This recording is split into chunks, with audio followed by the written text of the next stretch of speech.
Добрый день, уважаемые коллеги. Добрый день, уважаемые участники нашей пресс-конференции. Сегодня вашему вниманию будет представлен отчет Уполномоченного по правам ребенка в Республике Абхазия по итогам работы за 2024 год. Разрешите представить участников пресс-конференции, сотрудников аппарата Уполномоченного по правам ребенка при президенте Республики Абхазия. Мактина Утарьевна Джинджолия, уполномоченный по правам ребенка в Республике Абхазия. Здравствуйте. Екатерина Лиховецкая, юрист аппарата уполномоченного. Добрый день. Николь Шамба, специалист защиты социальных прав ребенка при АУПР. Спасибо, здравствуйте. Назифа Ломия, юрист аппарата УПР. Здравствуйте. Я думаю, будет логичнее вначале предоставить слово уполномоченному по правам ребенка при президенте Республики Абхазия Мактине Джинджоле. Вам слово. Здравствуйте, уважаемая Белла, уважаемые представители СМИ Абхазии. Сегодня цель пресс-конференции подвести итоги работы и деятельности аппарата уполномоченного за 2024 год. Если обратиться к статистике деятельности аппарата, то за 2024 год к нам поступило наибольшее количество обращений. Количество обращений 104, из них письменных обращений 71 обращение и обращений устного характера в телефонном формате и через почту официальную к нам поступило 33 обращения. Как за отчетный период, так и за предыдущие годы мы, к сожалению, не можем сказать о том, что все 100% заявлений были решены, доведены до логического завершения. Это связано с присутствием в нашей республике проблем системного характера, над разрешением которых мы также совместно с сотрудниками работаем. Также мы всегда смотрим географию заявителей, в какой административно-территориальной единице проживает наш заявитель. И проанализировав заявителей, мы пришли к выводу, что наибольшее количество обращений от жителей города Сухум, а наименьшее количество обращений от жителей Галского района. Но если говорить о категориях нарушенных прав, то наибольшее количество нарушенных прав, они связаны, к сожалению, с фактами насилия. Из года в год эта статистика практически не меняется. На первом месте это нарушения, связанные с фактами насилия. Это различного рода насилие, психологическое, физическое, к сожалению, и сексуальное насилие. На втором месте у нас нарушение права любого ребенка жить и воспитываться в семье. На третьем месте это заявления, связанные с получением обеспечения от родителей, это нарушение алиментных обязательств. На четвертом месте у нас нарушение прав детей на получение образования. На пятом месте у нас заявления, связанные с отсутствием у несовершеннолетних документов, удостоверяющих личность. Вот на это нарушение, которое мною было названо последним, его количество должно быть больше, на мой взгляд, но такого рода обращения в основном носят латентный характер в связи с различными национальными особенностями и прочими, которые у нас значит, имеются. Ну, вот такие цифры.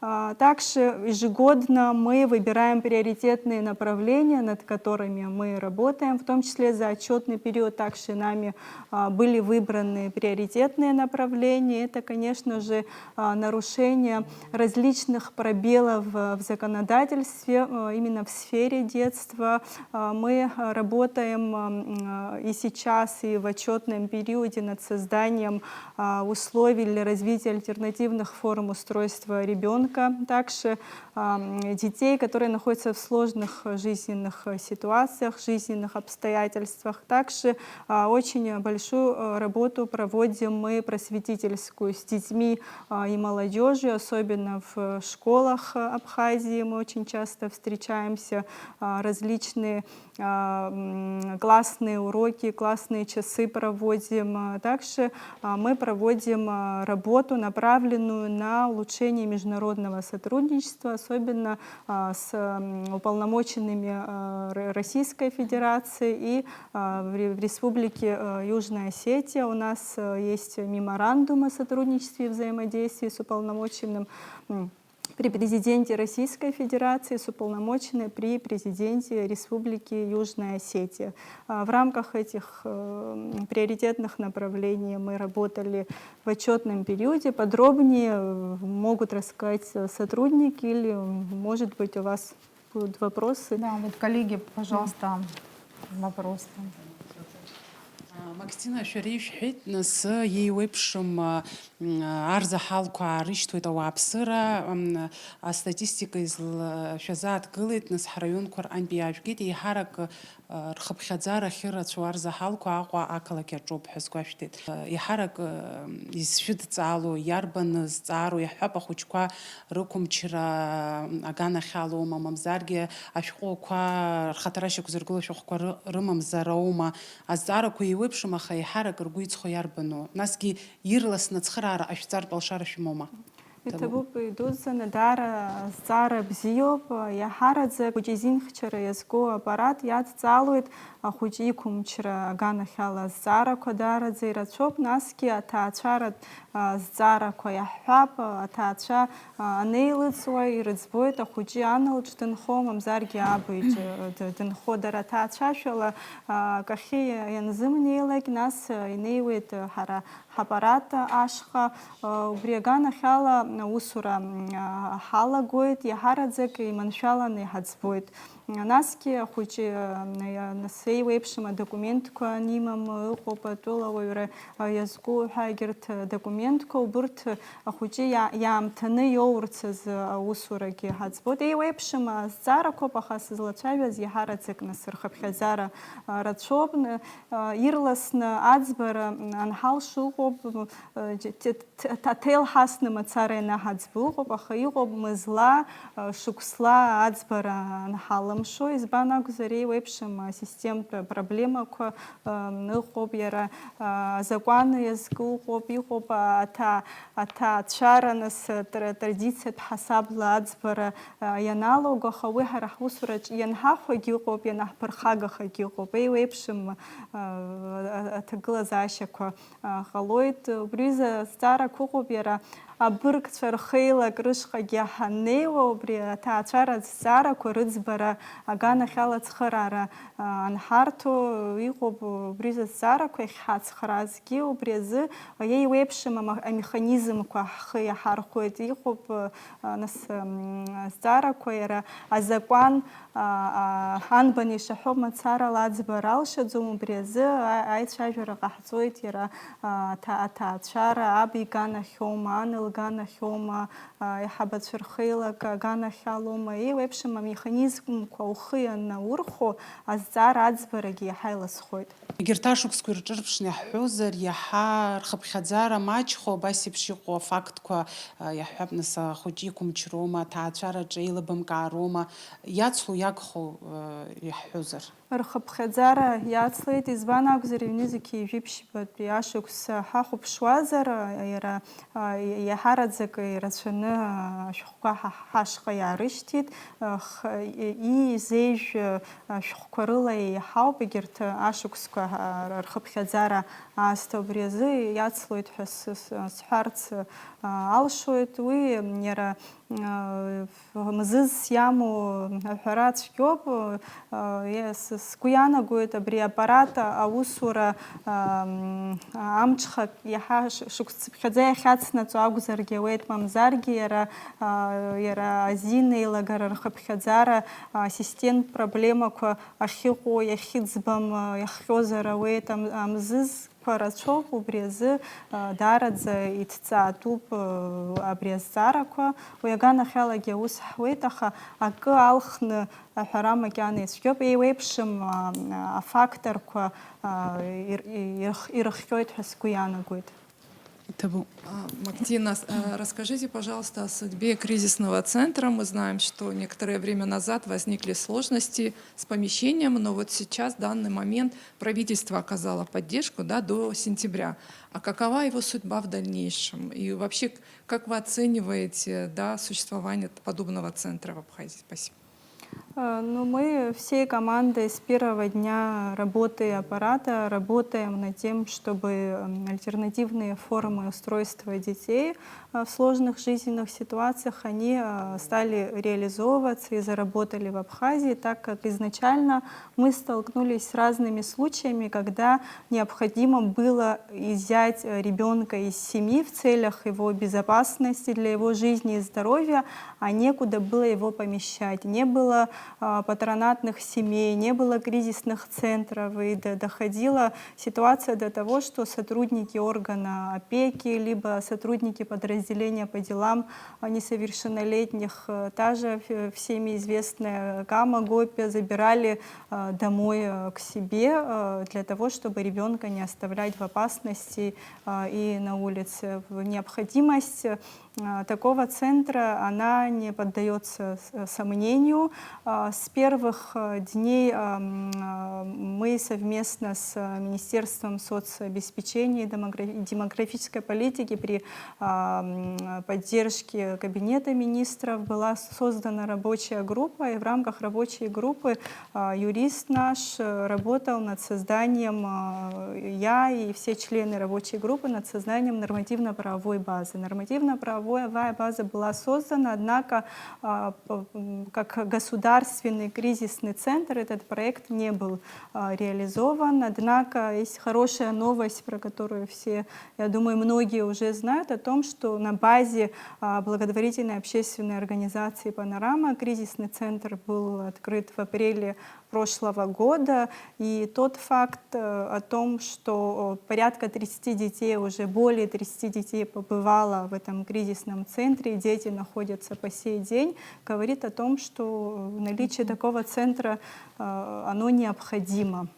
Если говорить о поддержке, с первого дня была частичная поддержка государства, но как проект общественной организации. Но юридически государственный кризисный центр пока не создан, и, соответственно, для того, чтобы содержание этого центра осуществлялось полностью из государственного бюджета республиканского, сначала должна быть юридическая основа, то есть государственный кризисный центр должен быть создан юридически. По поводу дальнейшей поддержки в течение этого лета будет поддержка частичная, а в дальнейшей судьбе пока идут переговоры, процесс переговоров, но уверена, что дети не будут оставлены на произвол судьбы. Да, конечно. Есть ли в Абхазии сироты вообще, есть ли какая-то статистика? И что касается несовершеннолетних, есть ли такие, которые отбывают, да, в местах лишения свободы? Если да, то каковы условия содержания? Вообще мы знаем, что были раньше случаи, когда они содержались вместе со взрослыми. Вообще обсуждается ли вопрос создания отдельного, может быть, не знаю, центра, где они бы отбывали срок? Спасибо. Спасибо большое.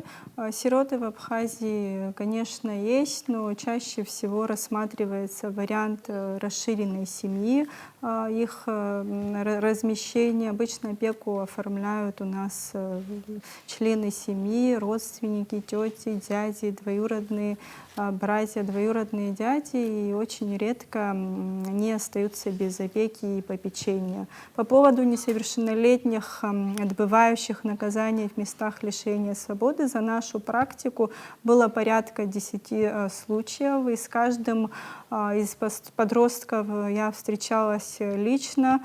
и смотрела условия содержания. Условия содержания, мягко говоря, оставляют желать лучшего. У нас нет отдельных помещений для содержания несовершеннолетних правонарушителей. Также был один случай, когда по показаниям психолого-психиатрической экспертизы несовершеннолетнего нужно было поместить в психиатрическую больницу, где он должен был отбывать наказание. И тут была подсвечена еще одна системная проблема — это отсутствие детского психиатрического отделения в Республиканской психиатрической больнице. Но вопрос нужно было решать, и вот при поддержке министра здравоохранения были созданы специальные условия индивидуально для одного несовершеннолетнего, который на сегодняшний день там отбывает, находится, да, принудительно проходит лечение. По поводу создания условий в изоляторах временного содержания, в местах содержания несовершеннолетних было проведено ряд встреч, но на сегодняшний день есть понимание этой проблемы, но нет готового решения, к сожалению. Вопрос Вот открытый, да, вопрос да. открытый. Вот по поводу проблем более подробно могла бы продолжить, да, юрист аппарата. Это, если нужно, дополнить. Вот как раз хотела бы предоставить слово. В рамках отчетного периода приоритетные направления, связанные с законодательными и просветительскими инициативами, курировались юристом аппарата Екатериной Лиховецкой. Вот хотелось бы, чтобы вы более детально Спасибо, сказали. спасибо за предоставленное слово. Да, действительно, в отчетном периоде в 2024 году мы выбрали данное направление для анализа действующего законодательства в сфере детства, и нами были выявлены, так скажем, заглавные проблемы и пробелы в действующем законодательстве Республики Абхазия. Первое — это отсутствие закона Республики Абхазия об органе опеки и попечительства как ключевого органа в сфере детства. Это отсутствие закона об образовании, это несовершенство уголовно-исполнительного законодательства, вот в продолжение вашего вопроса. Также это отсутствие у нас закона о защите от семейно-бытового насилия. Также хотелось бы отметить, что в принципе семейно-гражданское законодательство Республики Абхазия, оно нуждается в обновлении в соответствии с нынешним временем.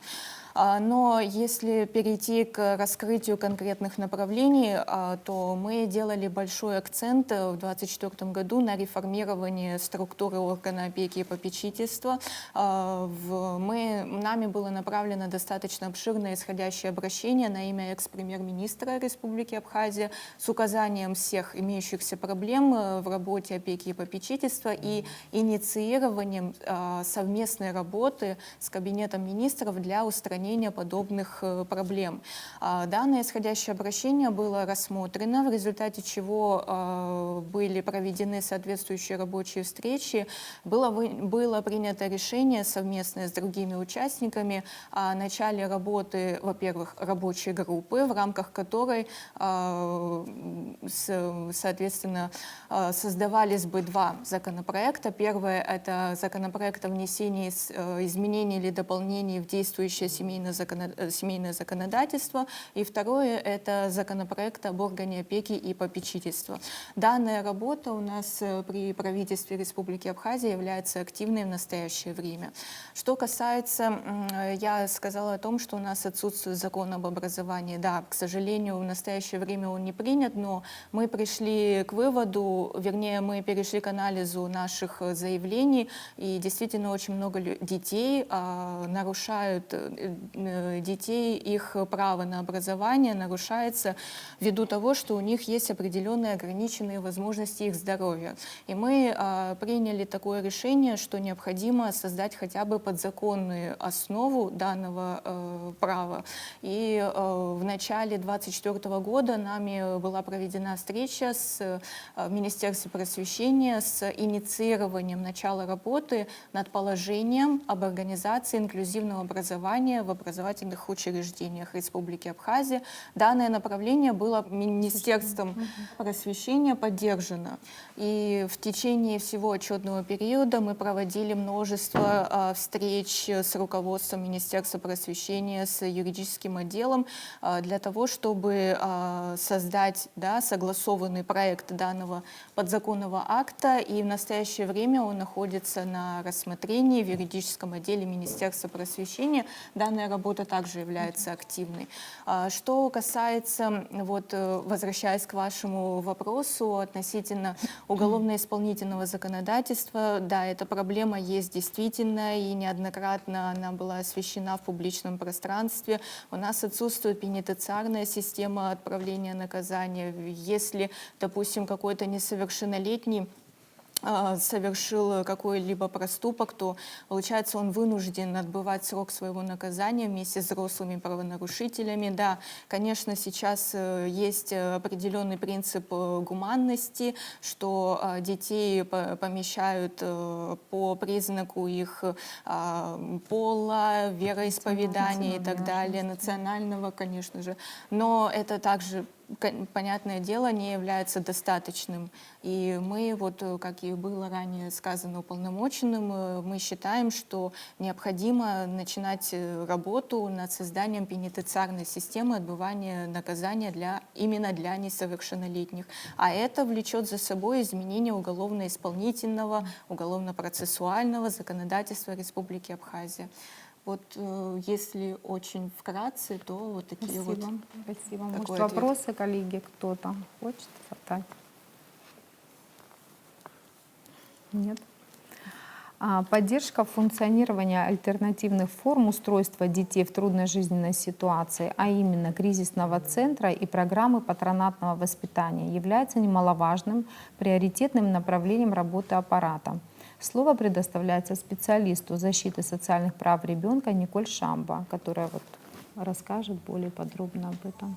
Пожалуйста. Благодарю за предоставленное слово. Хотелось бы отметить, что, как ранее было подмечено уполномоченной по правам ребенка, работа с альтернативными формами устройства детей является нашим приоритетным направлением с 2022 года. Нами было выбрано два ключевых направления. Это первое направление — это патронатное воспитание. Хотелось бы немного подробнее рассказать о нем. Патронатное воспитание реализуется при поддержке при Министерстве социального обеспечения, то есть при службе социальной поддержки детей и семей. Для разработки законодательной базы данного проекта были привлечены юрист аппарата, который провел активную работу в данном направлении, а также Сухумский офис детского фонда ООН ЮНИСЕФ. Хотелось бы отметить, что за время реализации данного проекта и его разработки патронатные воспитатели, то есть это люди, которые нанимаются на условии договора, которые будут в будущем смотреть за детьми, попавшие к ним, проходили необходимое обучение, так как для того, чтобы работать с детьми, оказавшимися в социально опасном положении, должны быть определенные знания. То есть мы не можем отрицать, что это будет нелегко, поэтому людям необходимо было пройти специальное обучение. Данное обучение ими было пройдено. На данный момент у нас есть 3 семьи, которые работают в этом направлении. И также хотелось бы отметить, что за это время через проект «Патронатные семьи» прошло 3 детей. То есть это 3 детей, оказавшиеся в социально опасном положении, которые своевременно были размещены в данные семьи и смогли временно улучшить свое жизненное состояние. Хотелось бы также отметить вопрос про кризисный центр временного пребывания детей. Это также было одним из основных направлений деятельности уполномоченного по правам ребенка. Сама суть кризисного центра заключалась в создании домашней атмосферы для детей, так как дети, попадающие в кризисный центр, это дети, у которых временно возникли проблемы либо с опекунами, либо им временно некуда было разместиться. За время работы нынешнего кризисного центра, который также отметил ранее уполномоченный, в нынешнем кризисном центре побывало более 30 детей.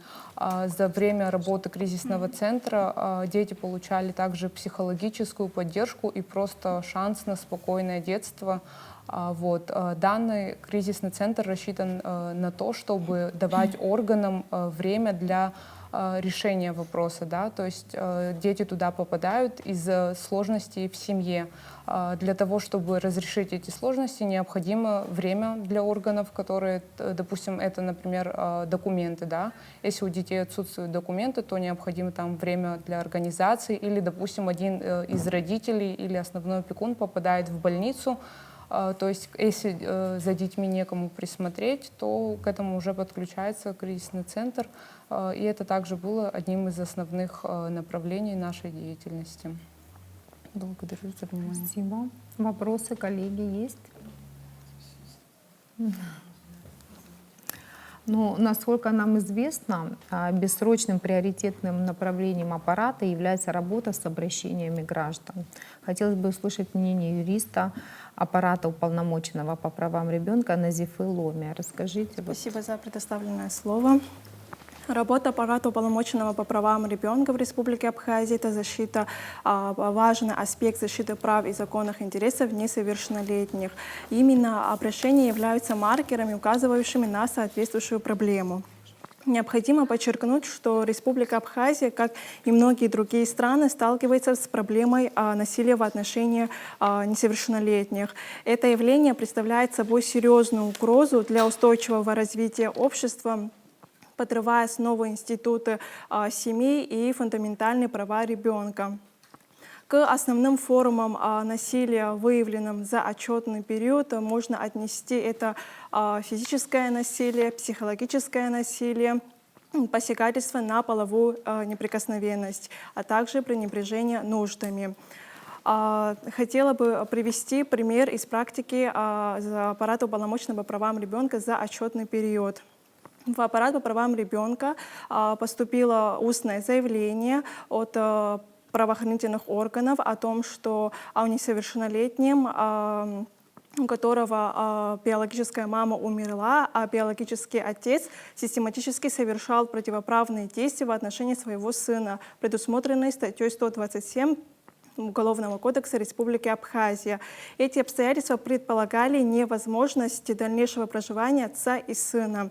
И в ходе выяснения обстоятельств нам удалось выяснить, что у несовершеннолетнего была биологическая бабушка, которая готова была оформить опекунство над своим внуком. И уполномоченный по правам ребенка работал над оформлением, оказывал содействие над оформлением опекунства на бабушку. И несмотря на то, что вина отца была доказана, было оформлено опекунство на бабушку, и несовершеннолетний был вывезен с бабушкой за пределы Республики Абхазия, и несовершеннолетний находится в безопасности. К сожалению, устранение насилия требует комплексного подхода, который включающий как меры пострадавших, так и меры профилактики и реформирования общества. Для нашей республики необходимо осознать проблему данного направления, несмотря на существующие традиции. Исходя из чего мы рекомендуем на законодательном уровне принятие Закона Республики Абхазия о домашнем насилии, создание государственных кризисных центров для пострадавших, где предоставляется временное жилье и оказывая правовую, медицинскую, психологическую помощь. Вопросы, коллеги? Ну, в этом году есть много поступает обращений или как? Вот мы все про прошлый год говорим, а в этом году как ситуация? Да, мы просто отчет это отчет за 2024 год. 2024 год, но в этом году очень активно тоже обращаются граждане, более 40 обращений, с которыми мы работаем. Также в этом году у нас с января заработала консультационно-справочная служба. То есть если набрать короткий номер 3535, можно сразу обратиться к специалисту аппарата уполномоченного и решить вопрос с несовершеннолетним, либо ситуацию, которая произошла в семье. семьи.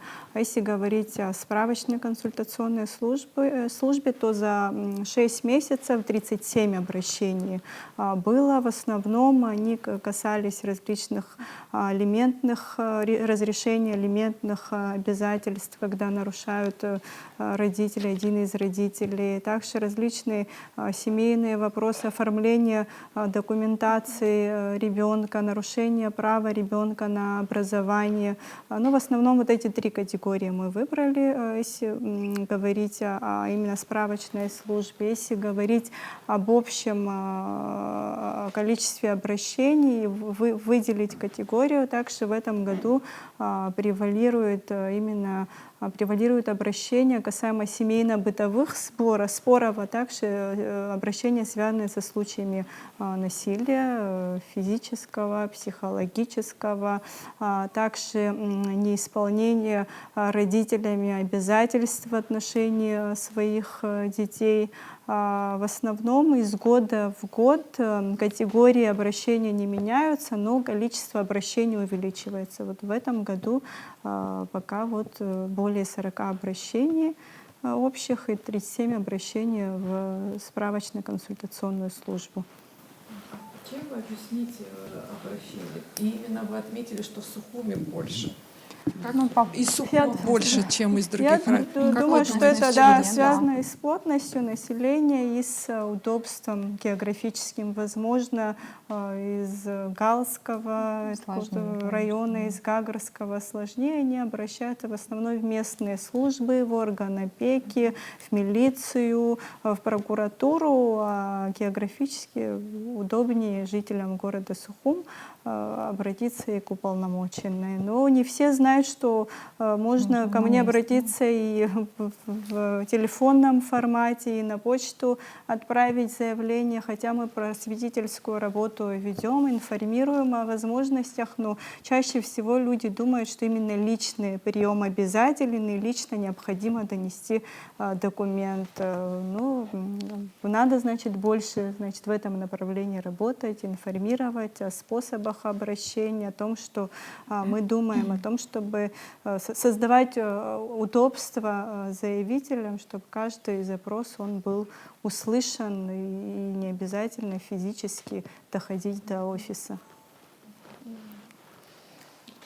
Я думаю, что, безусловно, вопросов и проблем в вашей деятельности много, но не могу не спросить, не задать вопрос, ведется ли статистика по количеству разводов в нашей стране, где дети растут в неполных семьях, и какова разница в цифрах между прошлым периодом и нынешним? Существует ли динамика в положительную сторону?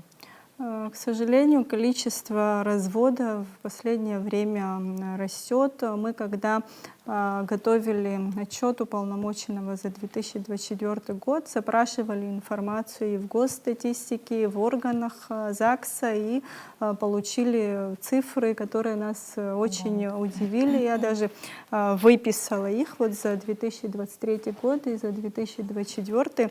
Вот в 2023 году количество браков составило 634, а количество разводов 514. То есть цифры практически приравниваются. За 2024 год ситуация немного улучшилась. Количество браков 684, количество разводов 310. Ну, практически половина из общего количества составляют разводы. И очень многие задаются вопросом, с чем связано такое количество расторжения браков. Ну, в общем, в мире плюс-минус причины разводов одинаковые, но, конечно, в каждой республике есть свои экономические, социальные, традиционные особенности.